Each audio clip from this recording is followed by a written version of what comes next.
Hey guys, we are back. I think we all see a light at the end of the tunnel from this case. We're done. We're just waiting on sentencing now. It has been a long journey, a tiring journey. You can probably see probably got an extra bag under my eyes or whatever from just the amount of craziness that this case has brought into my life, and I'm sure many of yours. It has been nuts. But I'm I know most of you have seen he was found guilty on all the counts. What happened in that courtroom is things that we would have expected. The complaining and the woe is me. I mean, I don't think any of us saw Reddit. The excuse of the Reddit post that kind of came out of anywhere. I mean, out of nowhere. See, I can't even speak. But all the other excuses that have been given. I mean, why not blame Reddit? You know what I'm saying? But it's been crazy, right? So that kind of happened, and then the DA, they did provide give a little interview at the end, which I might show that. But if you haven't been paying attention, his mother has done a few interviews. The first one, she was like, she was, for whatever reason, was like shadowed out, where they like make somebody put them in a dark room, like, you can't see, it's just the figure. So that was done. And there was, she did another one where like the had the mask on, like, Darrell has shown up in court and stuff. And now I'm going to show you this one, which she did, and I just find it interesting, um, kind of what she said and what she didn't say. So we're going to listen to that. I'm going to cut off my camera so you don't have to look at this mean mug anymore. And I'll stop it and give you my opinion on some of it. So after this, I probably am going to try and cover something maybe a little bit more positive for a second or something, because it has been draining. I mean, listen, I almost lost my voice over this junk from my weird um, sleep hours. Like it's anyway. I'm done complaining. Let's just watch this, okay? All right, here we go. This is Darrell Brooks's mom. She gave this interview on the apparently the 26th, and which would have been yesterday, right after all this kind of stuff happened. And again, I apologize for my gruffy voice. It is what it is. All right, let's go. It sounds like you want to be an advocate Your for people need to understand mental illness and understand people who are mentally ill are hurting. They're trapped. And a lot of them don't know the way I will show compassion to families who have loved ones that are suffering from mental illness. A lot of them are ashamed to even talk. And now we immediately start out with mental illness, and then she does something, where she mentions families that are dealing with people with mental. But I thought when she started naming families that she maybe was going to mention the families that were affected and have been affected for the rest of their lives from the choice that her son made that day, to drive through that Christmas parade. But no, no, she's going to talk about the suffering of people that have mentally ill people in their lives. So again, maybe I'm just going to speak for myself here, and I'd be shocked to think that people wouldn't relate to me on this. I find it amazing that this man's managed to live 40 years of his life, um, doing what he did with a 15-year-old girl, the long, extensive arrest record that he has. And now she wants to blame the system. She wants to blame him not getting any help. This was his mother. This is his mother that's now going to come out on television and talk about, refer to her son like he's a victim. About it, or to say he crazy and don't want to have anything to do with them. But you need to, those people need help more than anything. Seek out treatment where there is. Speak up for them. Again, this was his mom. Do you not take any ownership on the fact that you were probably the closest person to him in his life, and now it's only after he's been charged with 76 counts of ruining everybody else's life that now you're going to act like he was overlooked? He was living in your house. And be an advocate for them. And then when you see people out in the street, you see them acting, and you just laugh at them, joking, and you turn away. Stop and say a prayer, because I sent Darrell early on a poem written by Maya Angelou called "I Know Why the Caged Bird Sings." I'm not going to lie. She just said she sent him a poem early on, "Why the caged bird sings." He's a caged bird. I would not identify this man as a bird, or the fact that he sang. You want me to prop up his rap video, the guns in the background in your car, the same one he used to plow over a bunch of innocent people? And I learned that poem in the 7th grade for Black History Month, and I never thought about that poem again. And the Lord brought it to my Let's fling that in memory. And I remember back when I was a child, my grandma had a pet parakeet named Jerry. And I remember that so vividly. She would walk to the cage and Jerry would sing. He had a beautiful singing voice. And a parakeet has a beautiful singing voice. Okay, I've owned parakeets in my life. If y'all, I did. I had one of them blue boy. Parakeets tweet, purr, purr. Okay, shut up, Lord, shut up. I thought Jerry was happy because he would sing and twerk, and his cage was right in front of the window where he can look out in the backyard. And we thought, but then when Lord brought that point to me, I pulled it up again and I read it again. And I realized that bird wasn't singing because it was happy. That bird was singing because he wanted to be out of that cage and be free. And I told Darrell, I said, "You're this caged bird. Mental illness has clipped your wings, and those Christmas birds is going to be your cage. And, no one's going to hear you singing. It's just going to fall in their ears." But I told... What? We're referring to her son being held in prison for taking an 8-year-old boy's life, and she's equating that to a parakeet and a bird cage. Him being in a bird cage, and he just wanting to tweet a little tweet so he can fly free. That 8-year-old boy will never be free. That 81-year-old man will never be free. That 79-year-old, 71-year-old, 52-year-old women, they'll never be free to go live their lives. No one's going to hear you singing. It's just going to fall in their ears. But I told him that, he keeps singing till someone hears him. Hopefully this will bring awareness to mental illness via our senators and our government. Oh, yeah, look at that face. Let me go on. I don't know what's happening here. Let me go on and tell you. He'll keep singing till somebody hears it. That's his mother. What are you saying about yourself? Did you not hear your son when he tweeted? Yep, what, did you just ignore him too? Because I can show you the videos of your jobless, almost 40-year-old son with his red and his blunts and his blunt wrappers and his bag of weed. How was he affording that shit? Who is paying for that instead of therapy?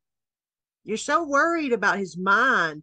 Why were you buying him all this shit instead of sending him to therapy and blaming everybody else for your kids' behavior? And elected officials, court, police, and when these people come before the penal system, instead of them locking them up, say, "Hey, what can we do to help this person become?" Yeah, I don't think anybody in that courtroom was thinking about how do we help Darrell Brooks during this trial. I don't think that was running through the minds of the families of the over 60 victims. How do we help Darrell Brooks? Isn't it amazing that we've got his mother in front of a camera giving an interview talking about how everybody should be thinking about how to help him? Apple meet tree. Mentally well. That's what needs to happen.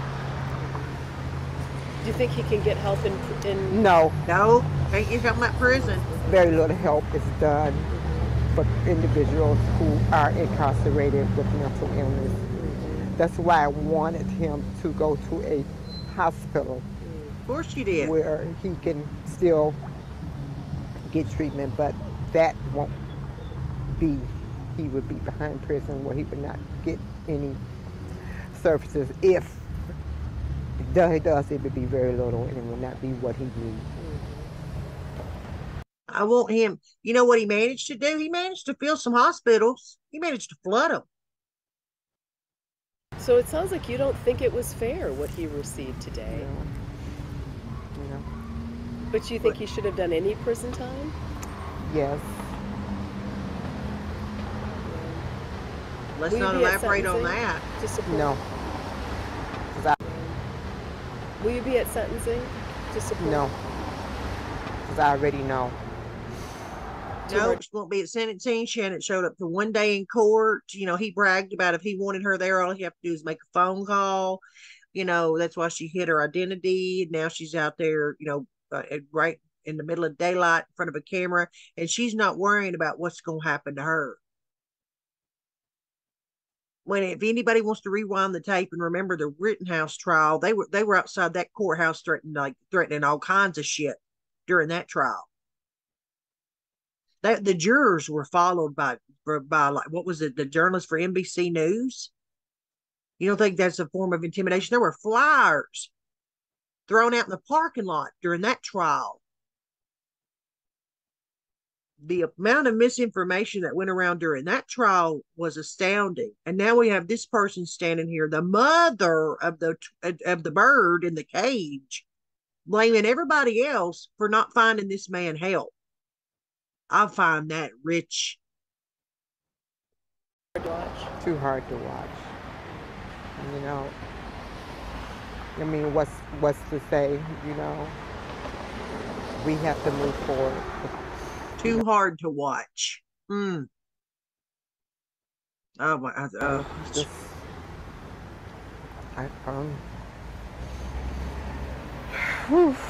hopefully. Ooh, Lord, this has just been so tough. My God, I mean, I don't know how she's doing it.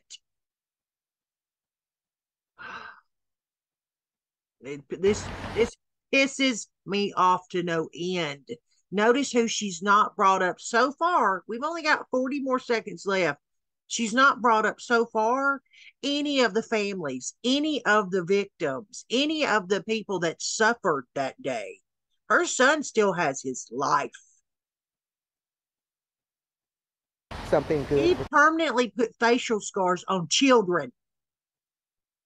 Come out of it. How do you feel right now? Right now, I just want to curl up and die. That's how I feel right now. Well, I mean, if you'd been at the Christmas parade that day, you might have got your wish. I just want to go somewhere.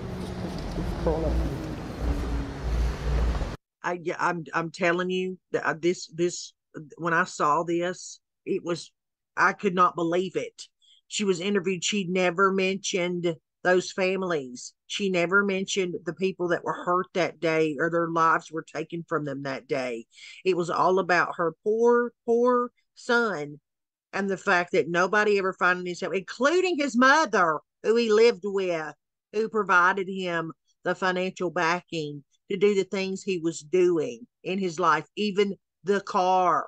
She provided him the keys to the car he used that day. But woe is me. Oh, it makes me so angry. Hold on. Okay, and now I'm going to play you some of this. This is the press conference they had right after the guilty plea was handed down. As you'll recognize, part of the prosecution team is back here, and some of the some of the victims' families are here as well. I'll just play a little bit of this, and then I'll get to her. She was asked some questions. I've got this sucker boosted to ear blowing volume because it was so low. So here's some of this. Good afternoon, everyone. Oh, look at that! Look how loud that is all of a sudden. Sorry about that. Maybe something, you know. We're here to have a press conference to discuss some of the events that happened today. Speaking today will be District Attorney Sue Opper, Chief Dan Thompson of the Waukesha Police Department, also David Sorensen, which is the husband of Virginia Ginny Sorensen, Tyler Pudliner, he's a Waukesha South band member, and Amber Conkey, a mother of one of the juvenile victims. Also present with us today is County Executive Paul Farrell, the prosecution team consisting of Leslie Basie, Zach Witchow, Detective Tom Casey from the Waukesha Police Department, Detective Ryan Rugland from the Waukesha Sheriff's Office, and paralegal Christy Giese. Also to my right, your left, is Jen Dunn and Carrie Peterson from the Waukesha County District Attorney Victim Witness, and with our comfort dog Pepper, who have played an integral. I mean, I'm not gonna lie. I'm a dog lover, so Pepper has my heart. You know what I'm saying? Role with our crime victims throughout this whole process. To that, Sue Opper. Okay. Thank you. First and foremost, our thoughts and concerns remain with the victims involved in this tragedy and their families. Although the defendant devastated. No, notice the first thing out of her mouth is not like, "My God, what a great job did I do," or "It's my pleasure to be such a badass of a woman." No, she was like, "My heart." She talks about the families. Oh, there's an obvious difference. Stated our community, the people of the city of Waukesha, Waukesha County, and beyond demonstrated tremendous resiliency. We are so grateful for the first responders, citizens, and medical professionals who sprang into action and immediately rendered aid and saved so many lives that day. We appreciate the jury for their work and dedication to justice. We commend the police officers and citizen witnesses who testified or were prepared to testify and asked to relive the events of that horrific day. And the words are not lost on me there as well. And I would hope people would take from this as how hard it must be to sit on that witness stand and be questioned by the person that, did this. Can you imagine? We are satisfied that this defendant has been held accountable for his actions. He now faces imprisonment of 6 consecutive life sentences plus 859 years of confinement. There is much healing ahead for the victims and for our community, but we hope today's result is a step further along that path. Remain strong, Waukesha. Thank you. Now, a couple other people get up there and kind of say what they got to say. I'm going to let this couple kind of play. That was one of the band members that was there. That has been brought up. They are the ones that especially kept me here, gave us a second chance, and they've kept our community strong. So, yeah, Waukesha strong. As Marshall said, he touched on it. Keep those blue lights on tonight. Thank you, everybody. And this is one of the families of one of the, stepping over Pepper. That's right.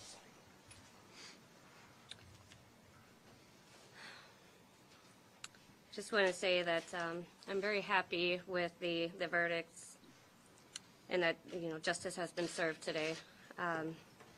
I would just like to thank everybody, the first responders, the DA and the judge, all the law enforcement, everybody who was involved, especially those who were very much involved with my family and the support system that we have had. It's been amazing to see how wonderful this community has been to pull together for all of those who were hurt that night. Thank you. With that, we'll take a few questions. Those available for questions will be Chief Thompson and District Attorney Sue Opper. So I'll start right here, TMJ4. He gave both the opportunity to answer questions. There's only one person that comes up to the mic and then stays there. And you can imagine who it is. Or who would you like to direct your question to? Sue, come on up. Okay, thank you. Chief. We just got to know, how are you and your team feeling right now? You can't really hear the questions, unfortunately. I think you can kind of gather what they're kind of asking by her answers. Well, it's obviously quite satisfying that Mr. Brooks has been found guilty and held accountable for his actions. As many of these victims have said, this is a joyous day for that reason. It's also the point where we hope everyone can move on from. The support that we've gotten as this case wore on day after day was tremendous, and we're very relieved. I guess that's the best word, is relief. Hillary? I saw you get a tear in your eye when they were talking about Virginia's ashes. You spoke about what this meant to you and the victims. How do you begin to describe what it was like going up against Brooks as defending him, representing himself? Did that change your strategy? How did you get through all that? Yeah. I mean, legally it changed our strategy, certainly, because if there's an appeal, we have to do, he can make a mistake in the courtroom and get a new trial, and we have to pay the I price. think the question was about him defending himself. Did it change up how they tried the case? For that, we the state and we the victims. So it's changed our strategy in that we had to make sure, and Judge Darrell did as well, the record was very thorough, very complete, and we didn't miss anything. But as far as handling the actual court proceedings, we felt very, very offended by his behavior, his disrespect of the court, the decorum, the families, his insulting the judge, his challenging the judge. That's not the way our system is designed. That was intentional on his part. We truly believe that. He did everything he can except claim that the dog ate his homework. And he tried to turn this into his story. Let's talk about Mr. Brooks and his family. And we just kept redirecting it back to To remind you of anybody you saw in the very beginning of this video, the real focus here is our families, our victims, our community, and his responsibility for this destruction. 58. What was the most challenging part, and how did you keep your patience through all of it? Again, it wasn't a difficult case factually, and I don't mean to sound, overly confident in that, but this case was unique because the activity was videotaped, right? And so, whereas most cases we have to rely on eyewitness accounts or other ways to prove the case, we had videograph evidence of his behavior all up and down that crime scene and throughout the neighborhood. So that way, it wasn't difficult. Again, the difficulty and the challenges we faced was what nonsense was going to come out of his mouth next, and we were anticipating much of what would come next and being ready legally with case law and legal authority to be able to respond to that. So I think that was the hardest thing. The investigation was so thorough, so well done that we knew the facts were solid. It was just making sure the record and the presentation was done legally accurate. We'll do Fox Local. So what went into your decision to perhaps minimize the number of direct witnesses that went up on that stand? And I wonder, did you expect any of these antics, and if that went into your decision? Yes, it did. So obviously we didn't know until very late that he'd be representing himself. But we as a team set out from day one, and this was months and months ago when he still had attorneys, we vowed we would not put children on the stand. Absolutely. It wasn't necessary. Again, there were plenty of other ways to tell this story without asking a child to testify in a courtroom and relive this very, very extreme, tragic situation. So that was a commitment we made as a team months ago, and we stuck by that.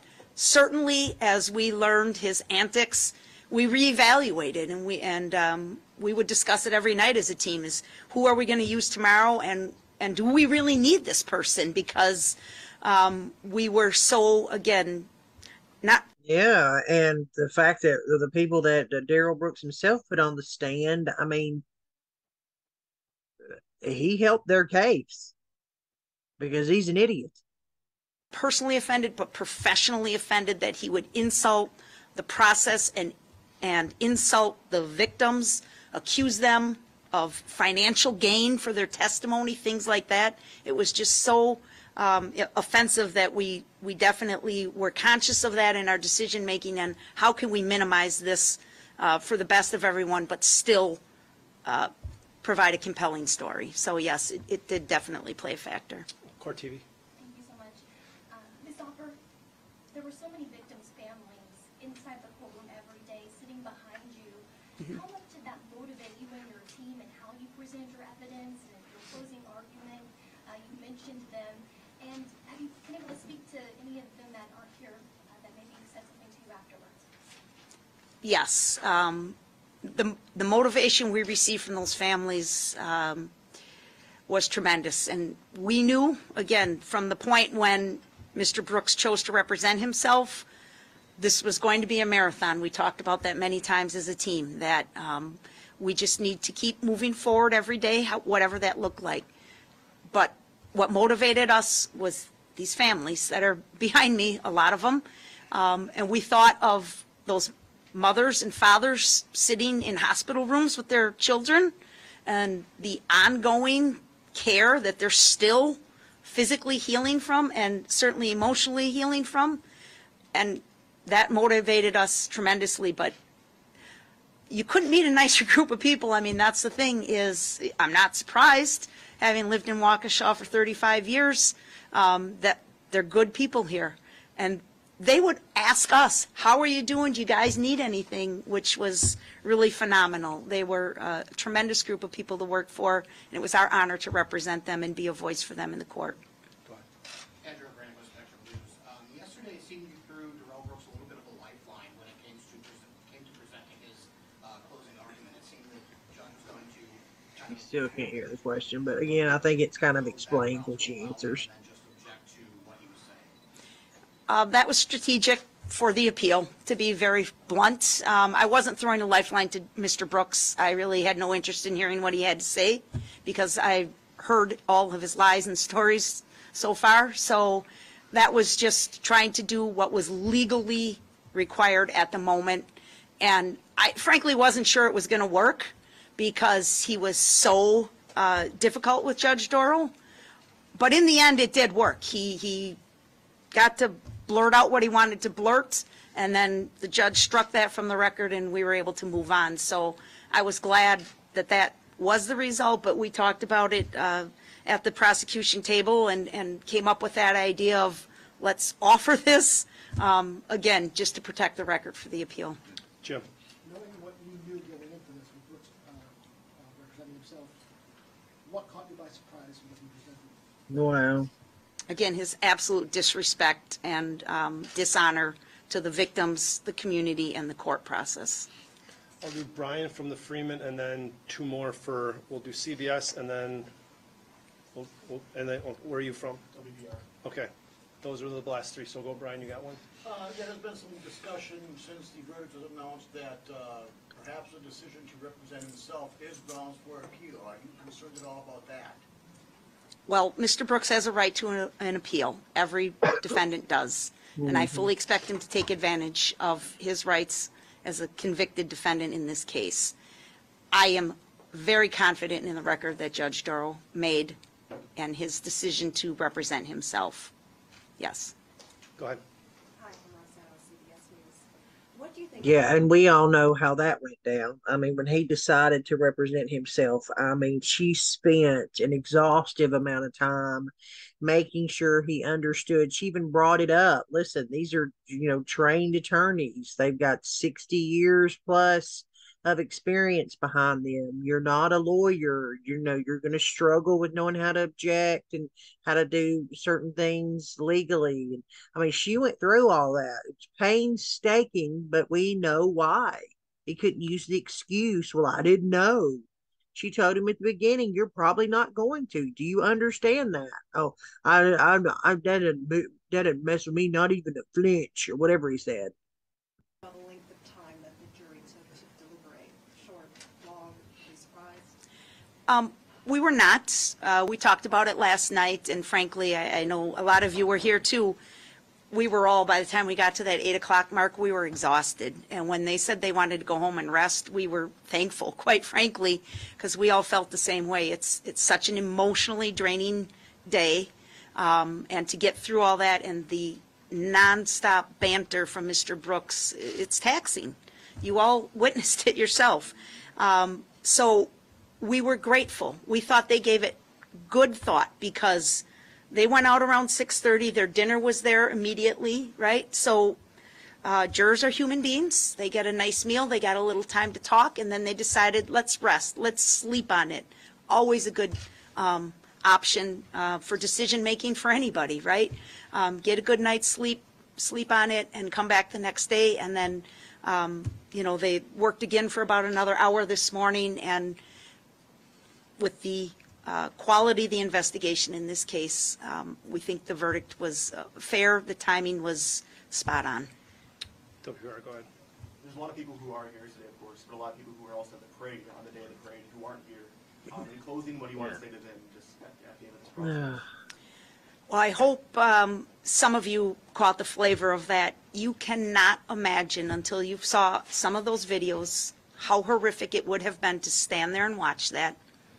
Especially when your children, and some of these witnesses testified to that, they couldn't find their children, right? And that's not just people who were struck. That there was many citizens who could not find their own child for a period of time. So just unbelievable. But once the car went through and everybody had that initial, the way the citizens of this community punched in. There's no other word for it. The nurses, the doctors, the EMTs, the paramedics, anybody who knew anything about how to apply a Band-Aid walked into that street and treated those people. So that was another source of strength for us, right? Is if they could do that, we can get through this. Thank you. As we move on to the next phases of the judicial process, I'm sure that people will be readily available to provide comment as we get into, we have a court hearing on Monday at 1 o'clock, I believe, for scheduling, and I think then we're going to go into the sentencing phase, and we'll know more about that. People here behind me will make themselves available for you, I'm pretty much sure, as this goes on. But as of right now, we're going to end it and allow people to be with their families. And so there you go. There's the difference between what Darrell Brooks's mother said, and then what the prosecution said. It is. I mean, it's telling to me. It's and again making the argument for. Do I think that our government throws away enough money? They don't keep up with where our taxpayer money goes. They'll spend billions of dollars and not even, not even tell you where it's going. I mean, again, don't really trace the money. And it's like they just fling money at a situation thinking that's going to fix it. Do I believe that that we could direct some of that money into our prison systems for people to get therapy, or for people to kind of get to the root of the problem, from maybe understanding why they act the way that they do? Sure, of course, I believe that would be a good thing. But is that an excuse for somebody to go and do what he has done? Never. Never.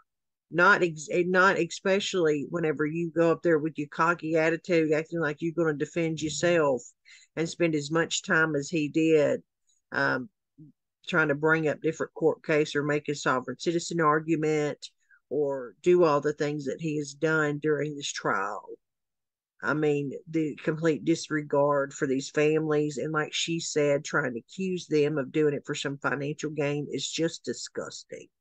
I am so glad to see this thing come to an end.